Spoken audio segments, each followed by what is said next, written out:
शांत संगीत। सुंदरवन के घने जंगलों में सुबह की किरणें पत्तों से छन कर आ रही थीं। जंगल आज कुछ ज्यादा ही खूबसूरत लग रहा था, जैसे कोई राज छुपा हो। चिंटू बंदर एक डाल से दूसरी डाल पर छलांग लगा रहा था।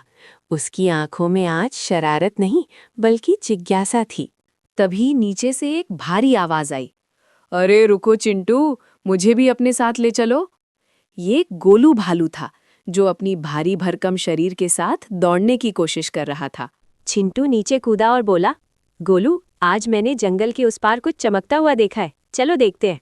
गोलू ने अपना पेट सहलाते हुए कहा, अगर वहां खाने को कुछ शहद मिलेगा तो ही मैं चलूंगा। दोनों दोस्त घनी झाड़ियों को पार करते हुए आगे बढ़े। माहौल में एक अजीब सी ठंडक घुलने लगी थी। अचानक वे एक पुरानी गुफा के सामने रुके। गुफा के अंदर से नीली रोशनी आ रही थी। चिंटू ने धीरे से कहा, गोलू, मुझे लगता है हमें अंदर नहीं जाना चाहिए। दादाजी शेर कहते थे यहाँ जादू है।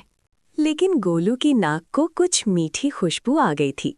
जादू गया तेल लेने, मुझे तो खुशबू आ रही है। गोलू गुफा के अंदर चला गया। वहां एक पत्थर पर एक अजीब सा चमकता हुआ फल रखा था। चिंटू चिल्लाया, गोलू, उसे हाथ मत लगाना। पर गोलू की आंखों में लालच था। गोलू ने कहा, बस एक बाइट। चिंटू, बस एक छोटा सा टुकड़ा। और उसने फल उठा लिया। गोलू ने फल को एक ही बार में निगल लिया। एक पल के लिए सन्नाटा छा गया। चिंटू डरते हुए बोला, गोलू, तुम ठीक तो हो? गोलू ने एक डकार ली। अचानक गोलू का पेट नीली रोशनी से चमकने लगा और वो गुब्बारे की तरह फूलने लगा। बचाओ, मैं उड़ रहा हूँ, गोलू चिल्लाया, जैसे ही उसके पैर जमीन से ऊपर उठने लगे। चिंटू ने छलांग लगाई और गोलू का पैर पकड़ लिया। मैं तुम्हें जाने नहीं दूंगा।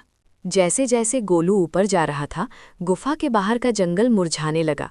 पेड़ भूरे होने लगे।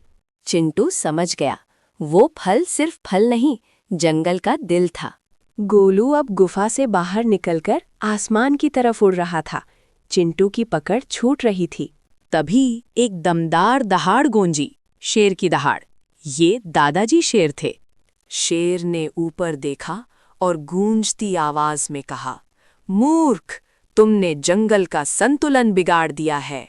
चिंटू रोते हुए बोला, दादाजी, गोलू को बचाइए, वो उड़ता जा रहा है। दादाजी शेर बोले, लालच का भार बहुत हल्का होता है, इसलिए ये उड़ रहा है। उसे अपना लालच त्यागना होगा। गोलू हवा में रो रहा था, मैं क्या करूं, मुझे नीचे आना है। चिंटू चिल्लाया, गोलू, फल को वापस थूक दो, अपनी भूख को छोड़ दो। गोलू ने एक पल सोचा। उसे वो स्वादिष्ट फल बहुत पसंद था, लेकिन अपनी जान और दोस्त ज्यादा प्यारे थे। जोर लगाकर गोलू ने उस जादुई बीज को मुंह से बाहर थूक दिया। जैसे ही बीज जमीन पर गिरा, गोलू की हवा निकल गई और वो धड़ाम से नीचे झाड़ियों में आ गिरा। आनंदमयी संगीत। जंगल फिर से हरा भरा हो गया। गोलू ने कान पकड़कर माफी मांगी। सबक मिल चुका था, लालच बुरी बला है।